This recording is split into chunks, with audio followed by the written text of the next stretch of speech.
All right, mailbag preview show episode 281, joined by Rob Scurry, Jack Dickens, and a very special guest, Gary Heel, owner in Think About It in Saturday's massive Everest race. Rob, how do you know Gary?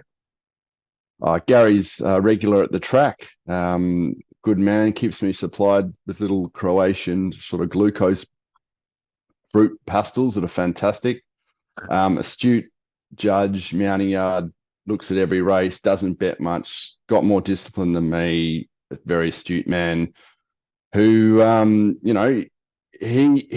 found out that he had this unraced horse, Gary. And how did you get onto it? Were you with Proven? Have you ever No, tried to? well, originally I was invited out to a Proven Open Day, and they had five horses out there, and one of them was Stockman, and at the time he was only a 2-year-old, and he was trying to sell shares in these horses. Anyway, I had a mate who was overseas, and he kept on hounding me about, oh, we should get into a horse, we should get a horse for fun. So I had to wait till he got back from overseas. And when I rang up Jamie Walter about the horse, he said all the shares in it had sold, but he had the other four ones open. And I said to him, oh, I'm not interested in any of them. I said, blah, blah, blah. And anyway, those four won two races in North Queensland and country New South Wales, and the other two didn't win, and that was it. So when COVID come, I had my friend, he kept on hounding me, let's get a horse, let's get a horse. So I looked at all the horses online, and out of all the 15 horses at the time, the only one I liked was the one we bought into. So you just Um, blind on type off the picture, essentially, and a bit of a walk, or what? Yes, yes. I mean, like, I've only ever picked out three horses from Proven. One was the first horse I yeah, mentioned before, Stockman. and yes, the other one I picked out for a friend of mine, Peter Dive, which turned out to be Private Eye, and the one I picked out for myself, which is Think About It. So that's the only three I picked out. Oh well, I've got one more now. So anyway, you never know how it goes. That's You might be like the greatest judge of all time then.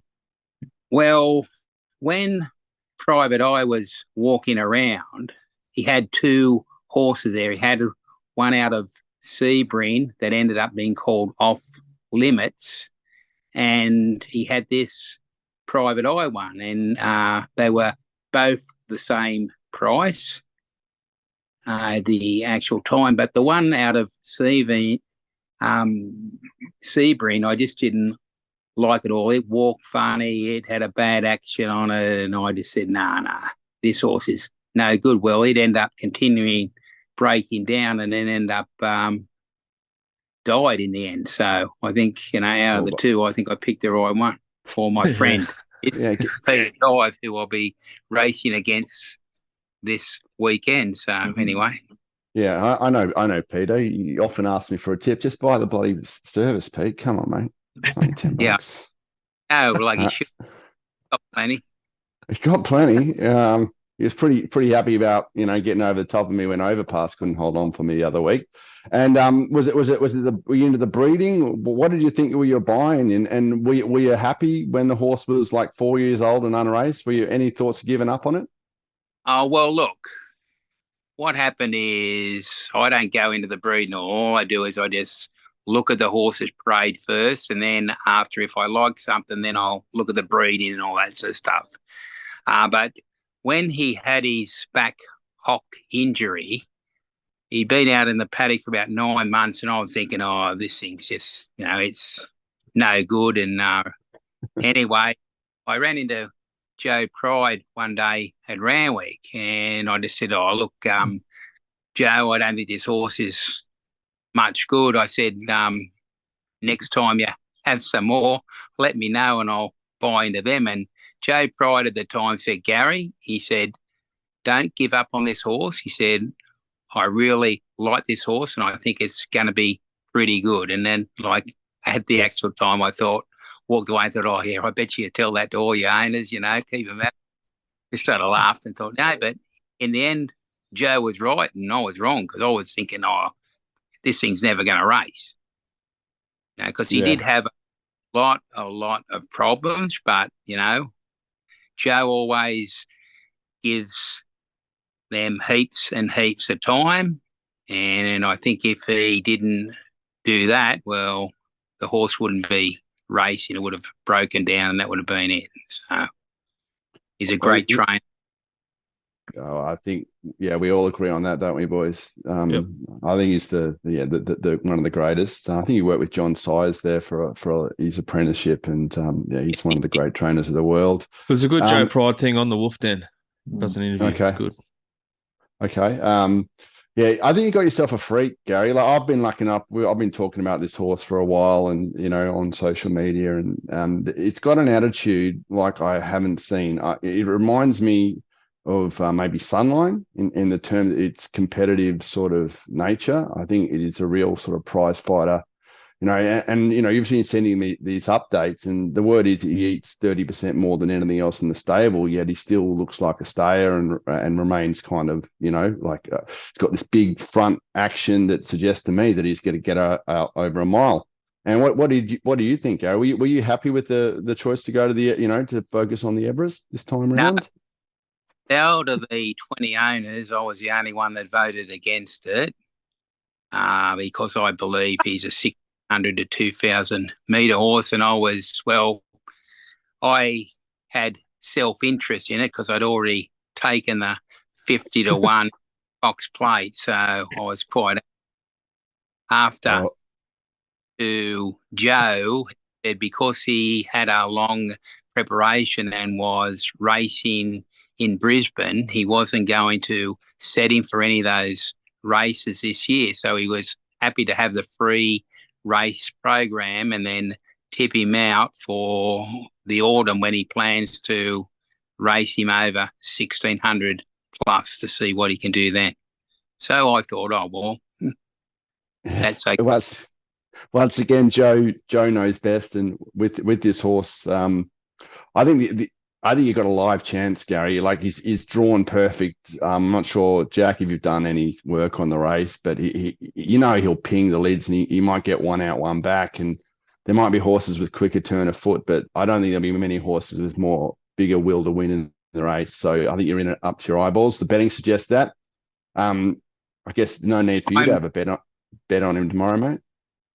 No, I won't be having a bet, but my daughter has been all up betting him, and I've basically told her no more all up bets because she's going a bit over the top, but taking the big odds in the Everest, which I didn't do, and she'll be out there again on Saturday. So anyway, see how have you got any pre-race like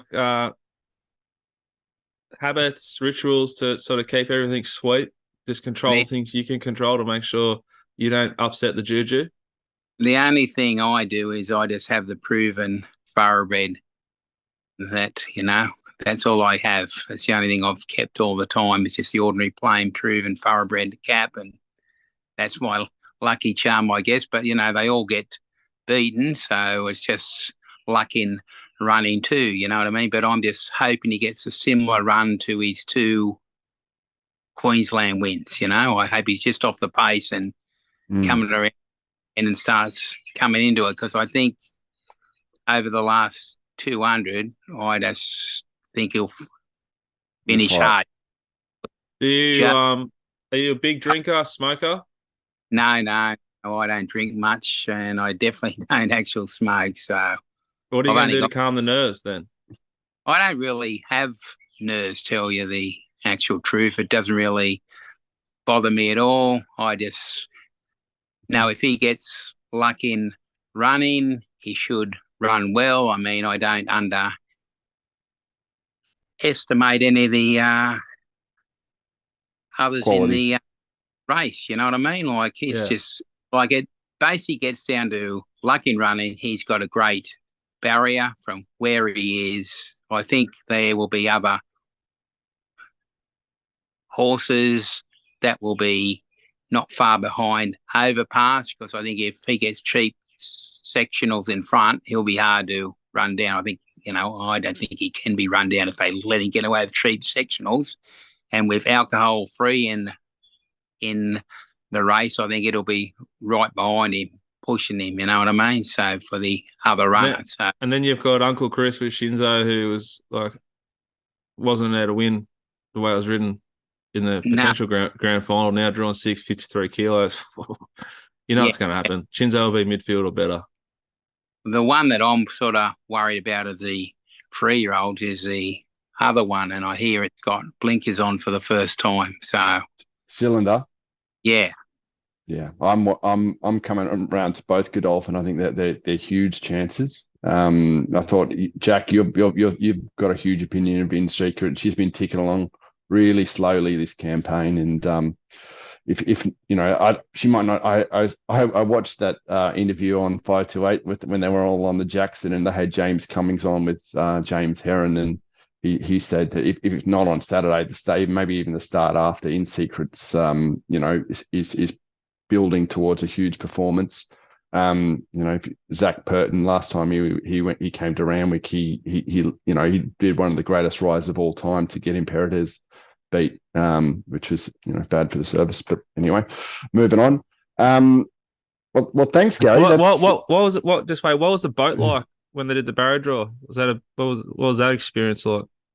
Well, I'll tell you the truth. I got asked by Jamie which one I wanted out of the ballroom, where you can have free food and drinks all day, or this thing that's on the chairman's dinner tonight, or the boat. I actually declined the whole three, basically. I'm really not into that sort of stuff. I just wanted to make sure I got a lanyard, which I did, so I can get out the front and watch the race. I'll be out there early just to get a good area on the fence. I love that, and it's not hard to see why you and Rob get on so well, because they're two peas in the pod there. Oh, look, I mean, there's no way in the world I want to be stuck on that boat with all those actual people. It's the last thing. Then I'm more interested in just going to the race on Saturday. I couldn't give a stuff really at all their other stuff, but I can see why they have to promote it all, because it's a bigger thing. But the thing is, on Saturday, the actual world pool is in the actual tote, so we'll be getting bigger and better odds, obviously, with a bigger pool from Asia and everywhere else. Let's hope so, because Tab released a thing maybe yesterday or today that turnover's down 5 or 6%. So that's it's a scary thing for the whole sport, really. Yeah, well, I've got actual Tab shares, so they're not going too well. So hopefully they'll pick up. Well, you did buy Think It Over, so I think on the scheme of things, gambling related, investment was Crimey River.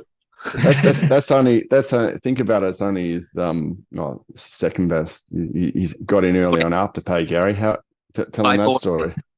I bought actual Afterpay at $3.50 and $8 something, and sold for about 160 something. But anyway, but I've actually been tipped something else in this cryptocurrency, so I'm gradually starting to buy into that now. So anyway, see how that goes. Gamble responsibly. 1-800-858-858. Gary, that's been an enormous guest on our show. It was really entertaining. We wish you all the very best of luck. I hope that people respect your space when you're trying to view and get your eyes on your pony. And I hope that it jumps and travels, and you get every possible on Saturday. Thank you very much for joining us.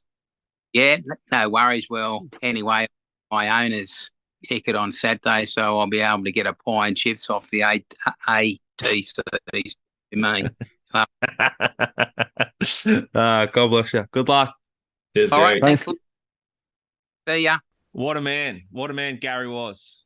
Rob, I can see why you two get on so well. Unique Cats, just doing it your own way, huh?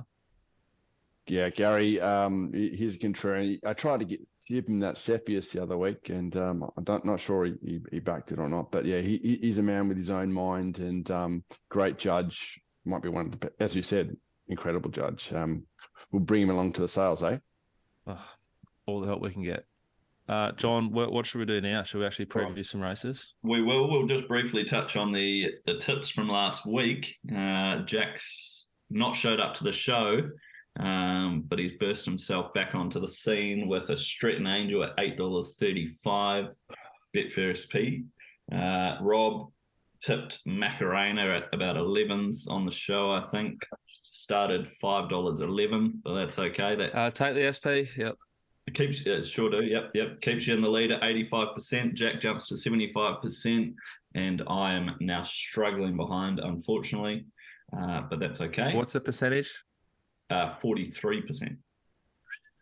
Still not the end of the world. Still above water. These stats are incredible, boys. Let's all have a head wobble. They're incredible. Full credit. We're going full credit to us. Proven thoroughbred with their 2 in the Everest. Full credit. We didn't mention that with Gary, but yeah, full credit. Yeah, full credit. Lots of full credits. All right, let's get straight into Randwick. Obviously, we've got big card at Randwick, big card at Caulfield. We'll kick off with race 6, the Sydney Stakes, the Consolation Everest, which you've got obviously the emergencies that are in the Everest in there. King of Sparta, Bella Nipotina, Zapateo. Who's the other one? Not sure. Jojo. Not sure. Oh, calm down, Scurry. He's a big Jojo man, as we know. Yeah, it's tough race. Valana first up. I think it's never lost at Randwick. I've backed it both times first up at Randwick. It's a good style of horse, and Zach Lloyd on. Not sure I love. I Am Me was very forward first up. Zapateo out of the Think About It race with, that's not running Bella Nipotina. But yeah, look, I think King of Sparta's the other one, rocketing by Always Parades Well. But yeah, big field, I'm against Airman. Okay, I was just going to mention that was pretty good last start, but certainly jumps up in grade, doesn't it? Yeah, big time. But it's I just think it's more of a Saturday horse than sort of a spring, whatever this is, not group race, but it's like a group 2 or group 3. It is a group 3 indeed, yeah. Jack, did you want to add anything there, or happy to glaze over that quite quickly? Probably happy to glaze over that pretty quickly. All right. I don't know what to do with Airman. I think Airman has like legitimate scope, but yeah, price-wise, probably shoulder arms, bro. All right, straight into the big one, the Tab Everest, 1,200 metres, weight for age. Well, we've just talked to an owner from Think About It. Rob, will you be siding with him, or obviously you wait for the yard, but...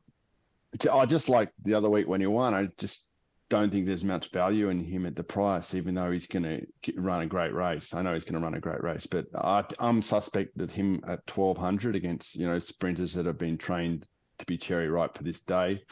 There looks 6 to 8 legitimate chances. Randwick Rail in the 3 metre. It's meant to be the fairest rail position.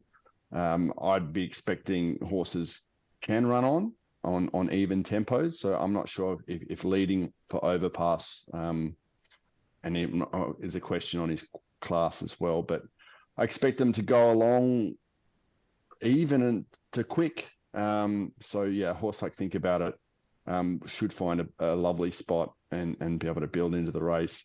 But I think horses like the 2 Godolphin horses are a proper quality Group 1 animals. I said that about Cylinder. He looked like the stud. He's a better type to me than like a Bivouac or something. They're saying that Golden Rose wasn't run that fast. So despite him having that 3 wide run, that run's just brought him on well. So maps really well. The 3-year-old's got a strong chance in the race. So and In Secret's maybe the best sprinter in the field, but she's going to need a pearler from Zach Purton. I really like In Secret as a horse. It's I think the best horse in the race, but the draw is awkward, very awkward. I think I Wish I Win. It's a fascinating horse with a fascinating setup. It's real PG Moody stuff. Like you need to have won as many Group 1s as he's won and smoked as many Benson Hedges Smooths as he's smoked and put on as many nose rolls as he's put on, to have the kahunas to just flare up and do this preparation the way he has. And I don't doubt that he'll probably achieve it. But having said that, he's got Luke Nolan on an inside draw, and that's very, very scary. Seas may part, and I think if they do, he'll probably win. But that is a big gamble. I think Cylinder's bomb-proof map-wise, scope, proper horse, what he did at Caulfield first up was enormous. These SPs in all the right races are so strong. I think he deserves to be shorter than he is, and probably the way I bet, and I'm just petrified, Rob, of Uncle Chris. It's classic, like better draw, different rider, intent, bang, you know. And he's Nice probably horse. crying after the race about how disappointed they were in the Golden Rose, but just didn't go right for him, and he's a champion because he just bounced through that. And blah, blah. You know what I mean? That's the sort of stuff I can see coming. And Barrier 6 is the big factor for Shinzo. I think he'll be further forward than you'd anticipate. And I'll probably work my wagering around Shinzo and Cylinder, probably green, just like a save on In Secret for my mental health. Again, I'm pretty closely aligned, with your thinking a little bit in terms of the quality in the race without being. But I will mention, actually, though, disappointed that the world's best sprinter isn't actually in the field. So it's a disappointing couple of 24 hours, really. Turnovers down. We finally released that, and Imperatrice isn't in this race. So it's like PBL sort of like Nick is just been outside off stump, just missed them both. Look to goose. Well, yeah, but when you've got that war chest too, it's like a half. He hasn't got out. It's just like a half tracker outside off stump, and he just wasn't ready for it. Should have been dispatched through the covers 4 weeks ago. Well, I know some of my folks do of Imperatrice, and they were never coming, and that's the mail I got, and they're not. But yeah, it's amazing that the best sprinter's not racing. Moving on, John. I'd say it's one of the weakest fields I've ever seen in the Everest, which is a concern. Well, and speaking of Imperatrice, it beat I Wish I Win when they were back over here multiple times and started very short favourite to beat it as well. So you'd just based off that, you'd sort of expect it to be easily favourite here. I mean, think about it, and I Wish I Win are a bit similar mould, aren't they? Like I Wish I Win's probably better horse over further, arguably. I mean, yeah, but that's I don't know. If it was a lot lower, lesser credentialed trainer, I'd have a firm opinion against it. But I respect Big PJ Moody. Barrier 1, very spooky for that. And Kathy Coleman. Shout out to Kath. That'll be the last straw they would have wanted, I would think. So to clarify, I'm Cylinder, Shinzo, little tiny result In Secret. I'm Cylinder, yeah, and mostly Cylinder, but we'll have a look at them tomorrow. They'll all look good. John, do you have an opinion? I liked In Secret when I saw it was about 20s after the barrier draw, but I see that's been absolutely smashed into 950. So probably still lean that way. Probably overpass out in front if it gets left alone, as Gary touched on. It's can be pretty good on its day. All right. And what price? But there's three chic horses, for example. Is it getting left alone? If I was a betting man, which I am, I'd say it's not. And what about Gary's horse? Can it win? Definitely no. I think it's like probably the most soundest. It'll start favourite, put it that way. But really? I just want juice. I want juice in a good race. I want juice. I think of the 3-year-olds, I think Cylinder's better than Shinzo. Over 1,200. Anyway, moving on. What else? All right. Silver Eagle, race 8. Obviously, the lead into the Golden Eagle. Benedetta, Jack, one of the horse you like, heads to Sydney. Is it favourite? I haven't actually looked. Well, presume it is. No, Yellow Brush, the Queenslander, isn't it?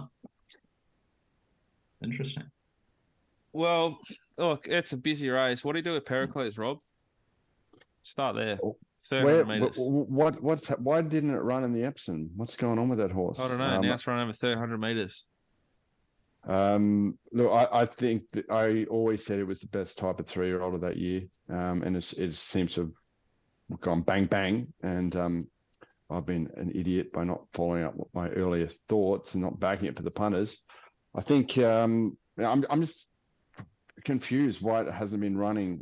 There's got to be a backstory there, but I think it is the best horse in the race.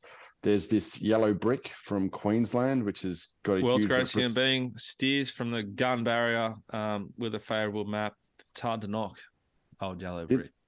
Didn't it beat Spacewalk one day, gave it a spanking. I'm a big fan of That's when you Spacewalk. flared up and sent units out at Eagle Farm, if I remember correctly. Did you get a call from somebody? Calling someone a kid? I didn't answer it. Okay. But yeah, Ruthless Dame's a quality mare, probably well in at the weights. Wollumbai been one of mine, been a bit disappointing at Newcastle the other day. This straight acer for Ed Cummings just continues to improve and seems to be the horse on the way up. Madame Pomeroy will look great as always. Grabini, if they hadn't knocked back a call from Hong Kong, then the Hong Kong guys aren't doing their job, because that is probably the best up and coming stayer in Australia, for that sort of 2,000 meters, which we don't have anymore, because, we breed for Everest and sprinters and 2-year-olds. But Grabini is a quality, 10 furlong horse, I think. But yeah, for me, Pericles. On Benedetta, I think it's a genuinely very, very good horse. Slight concern, 1,300 meters, and want to see it do it first at the price it is, the barrier it's got. I mean, it was beaten. It was an awful race shape for it, but it was beaten last start by Star Patrol, who came out and won. But that did just beat Triple Missile, who wasn't ridden with an enormous amount of vigor. Probably could have got rolled by Triple Missile in another universe last week. And, Triple Missile here, what price would it be? It's a race I just want to watch, to be honest. Zero interest in betting in it. But I do have a lot of time for Benedetta. Perfect. And the final race we'll take a look at Randwick is the King Charles Stakes over a mile. Mr. Brightside looking to add to his picket fence. Will he do it, Jack? Well, some of our good friends, John, and very good owners, loyal owners. One of them's a great bloke, one of them's a psychopath, and they're both also in Mr. Brightside. And they sort of like it when I say they take it as an owner when you say, I think it's too short, as I've said, it can't win. Yeah. That's sort of how it works. I've been reading your graphics on Twitter. Yeah. Yeah. Well, what do the chicks mean? Chicks mean I'm just a little bit closer to tapping out. I don't know about this race. Like, I want to say it's going to be very hard to beat, but I want to do the right thing by the boys. So I'll be against it on Saturday out of principle. But I'm struggling to see why that's an intelligent thing to say and what could beat it. Yeah. It is absolutely fucking airborne. Just wins for fun. It's tough. It's traveling deluxe. It just pissed all over Alligator Blood last start. Alligator Blood then won a Group 1. Granted, it was probably only a weight for age horse that's a legitimate horse in that race. But that's the sort of same setup we're looking at right here. He is a genuine weight for age freak, Mr. Brightside.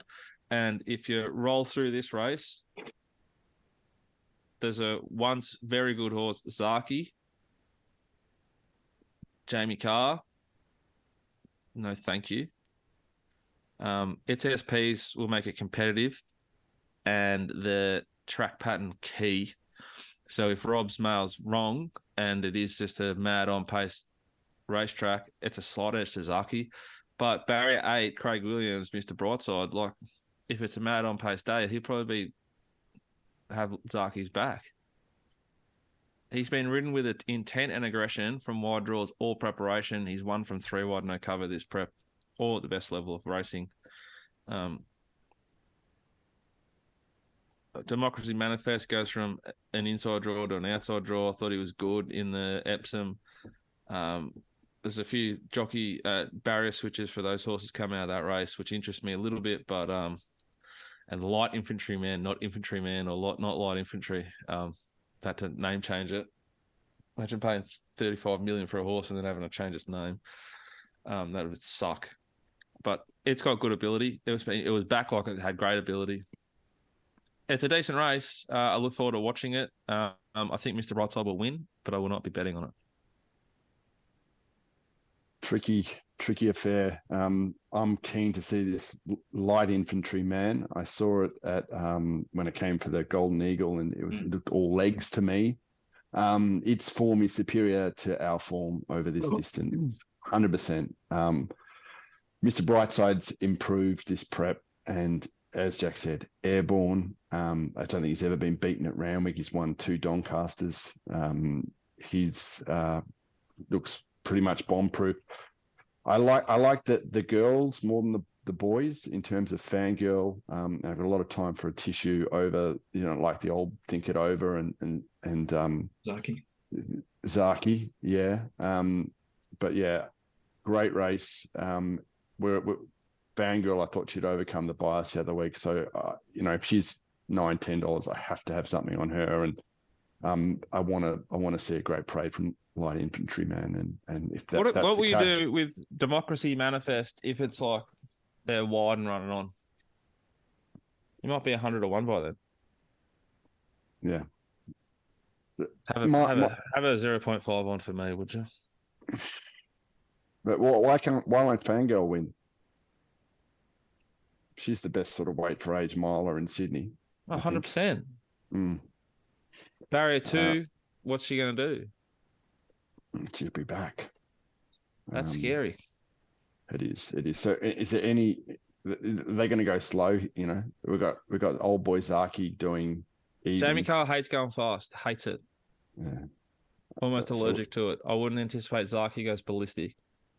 Zarek goes forward, surely, but he's not that far. Golden Mile, huge run, parading enormous. Caulfield Guineas winner. People are underestimating this horse. I did last start. I was pleased it didn't win the Epsom after I said pick of the yard, and it was kicking at the 50, looking like it was going to win. So, looking to get out up to Randwick and make amends for my. Is the King's Charles? Is this field, Rob, better than the? Is this race better than the All-Star Mile? No, I don't think so. I think it probably is just, but the All-Star Mile gets so much narrative and yarn around it because of the voting that I think it's a better idea. If we put our, narrative hats on. I think this field's slightly better, but there's no alligator blood. No Keats. 100%. Where's Just Vote? No, not there. All right. That'll do us for Randwick then. We'll pop over to Caulfield. Should we do the quaddie leagues, which are the 3 Group 1s? Let's just do, say, 2 races. All right. You tell me what races you want. I'll pound them out. We'll do the Caulfield Guineas and the Toorak then. Race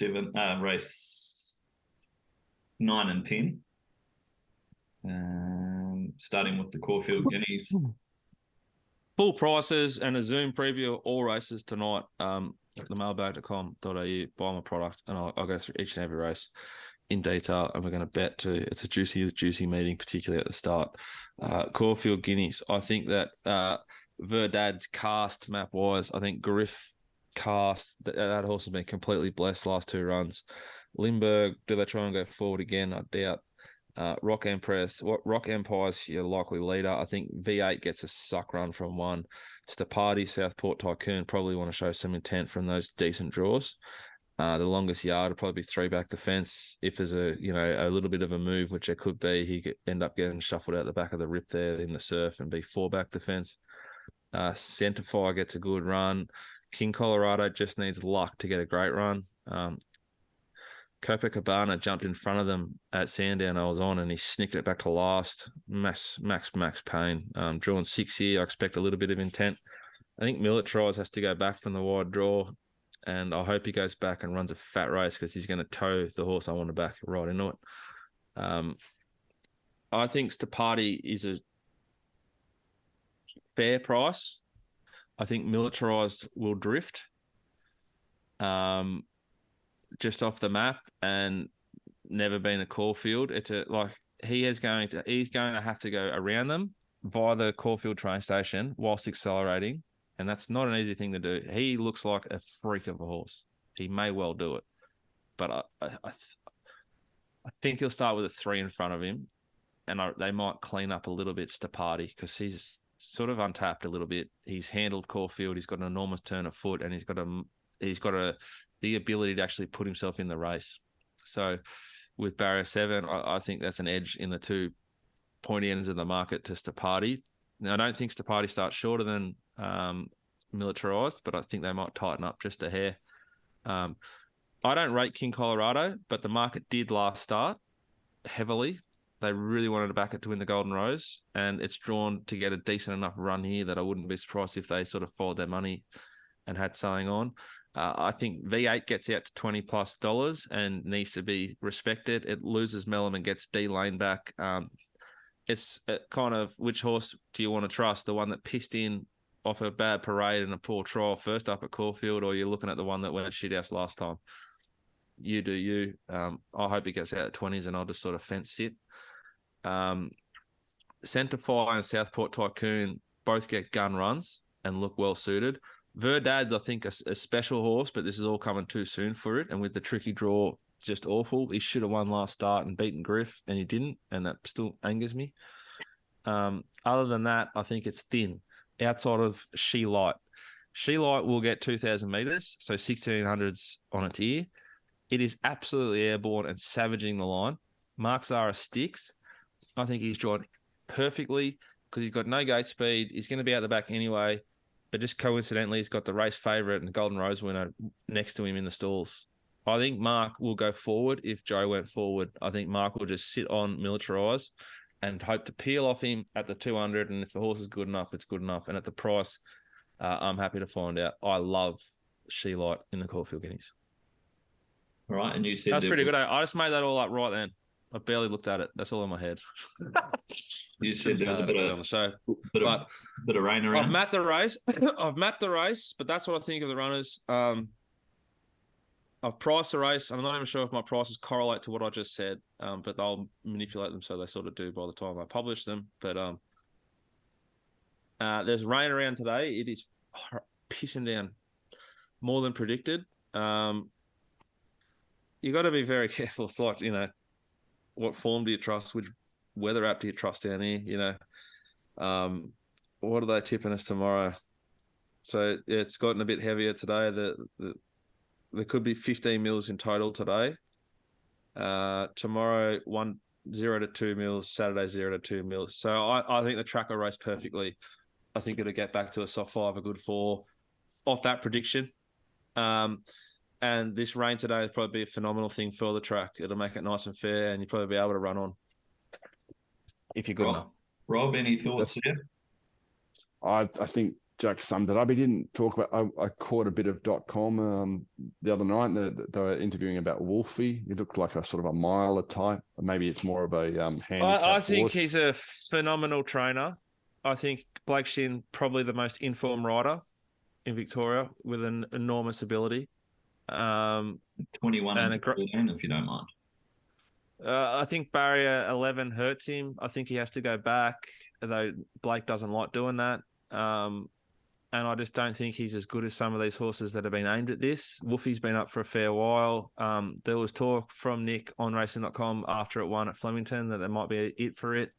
His prep. I think Wolfie's going to be a really nice horse next preparation, and whatever he does tomorrow will be a bonus for the owners and their connections. But I'm wrong all the time, Sounds like a Rosehill Guineas horse, maybe, in the autumn. Yeah. 2,000 metres. V8's the most. V8 and Verdad are the two horses that I like a lot.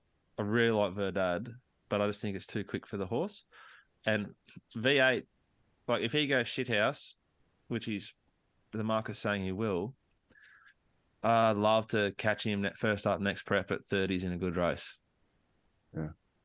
something's going to miss with him if he goes poorly on Saturday. He is one of the best types down there. But yeah, Grunt. He came up for a 2-year-old race. He looked good. Yeah, after the slipper. Yeah. He won his first up win was at Pakenham, the Bermuda Triangle of Form. Don't bet there. Do not bet there. I can't help it. 1-800-858-858. Gamble responsibly.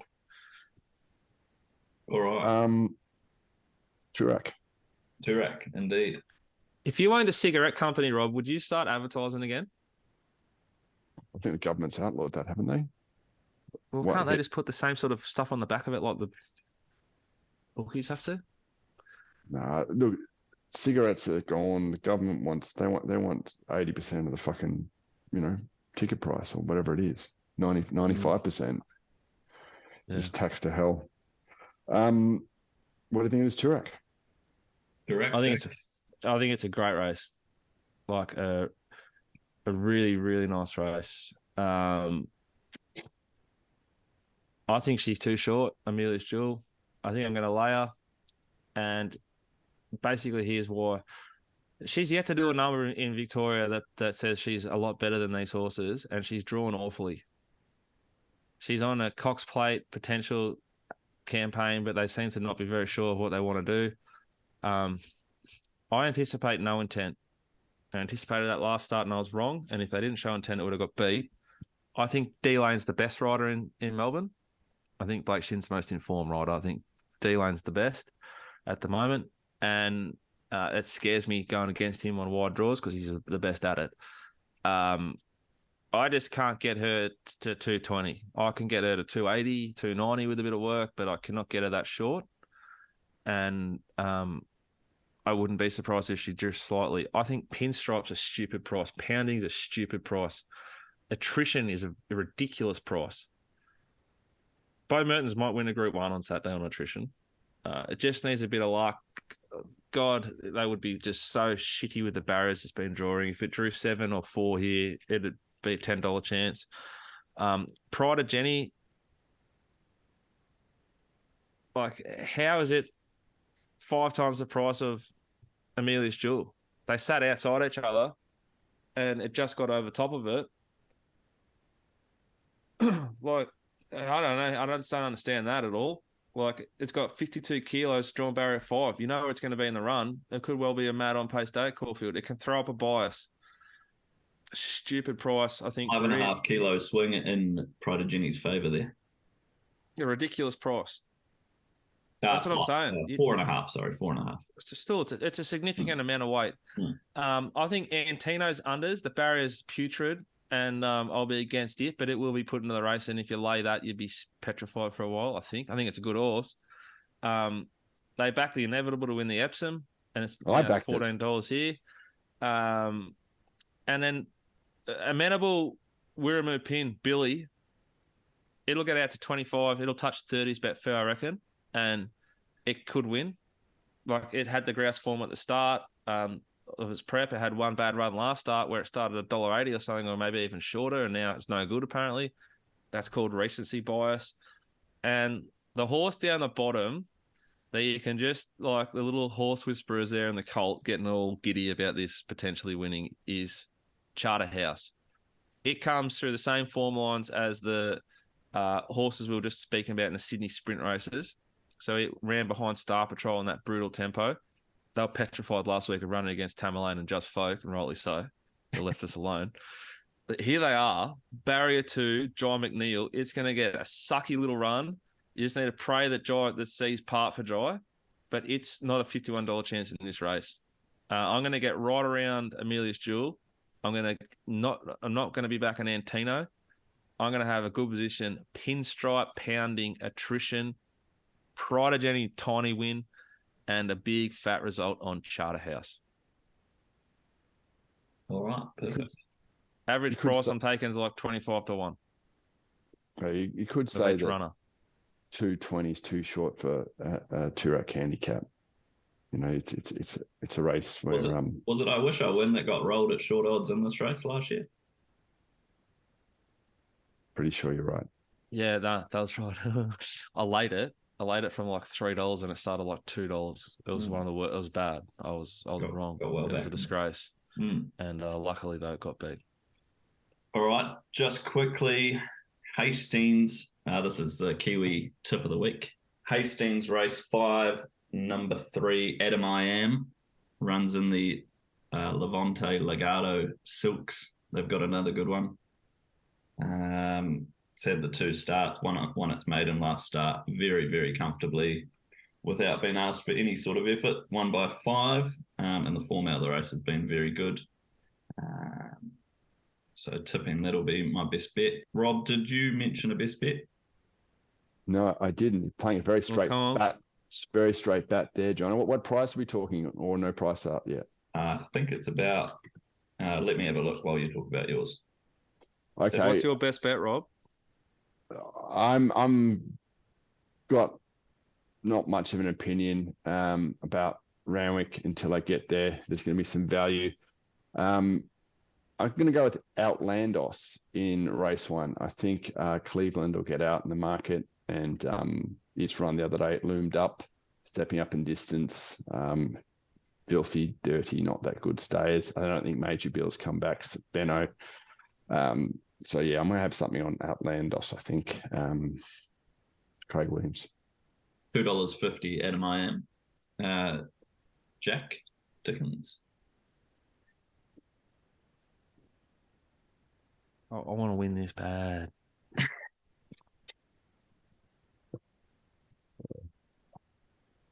Race 1, number 11, Far Flung. That'll put me to the front. All right. Well, being in Sydney's I almost went another one that I think some. Lock it in. Race 1, number 11, Far Flung. Far Flung. All right. I'm changing mine. I'm going to go on the Everest. I'm going to go against my favourite horse. I'm going to go Cylinder in the Everest. I think. Fuck you, Gary. Basically, you're saying. No, I'm not saying. I'll be cheering him, and if he's $7, I'll be having a bet. But you know, you won't be cheering him. Like, what are you on Q&A? I respect everyone's opinion. Shut up. No, we don't. I don't respect your opinion if you're a moron. And I'm not cheering your horse unless I'm on. Once I calm down from my betting adventure, I'll be great. I'll be happy for you that you won. Yeah. But as it's running, I will not be cheering on your horse unless I bet on it. That's kind of true, and actually, Jack. We've likely lost all our viewers, but Jack, did you want to briefly touch on our purchase yesterday? Poland. Off Maroney, same setup as Keats, heads to Gavin Jesus, Bedgegood. Really, really excited about it. Would have paid a fair bit more if I had to for the horse. Sound purchase, really exciting. I don't think we have much left in the horse already. If you do want to get involved, please contact Jono, Jono, at themailbag.com.au. But we're going to have a lot of fun with that horse. He's a Saturday horse at worst. I think he'll be better than that. And if you do want to be involved and you miss out on this one, still email Jono and just let him know, and you can be added to the database. We've got another 1.5, 2 horses coming to the system after Poland already. And we're just trying to do our best, and we'd love you to be part of it. So please, if you're interested, Jono, Jono, at themailbag.com.au. Perfect. That's about us, I think, for episode 468. A phenomenal weekend ahead of just phenomenal, great, big time racing in Sydney and Melbourne. I hope you guys have a phenomenal weekend. I hope you enjoyed the show. Good luck to Gary. I actually will be cheering him because I'm going to try and not have a big bet in the Everest.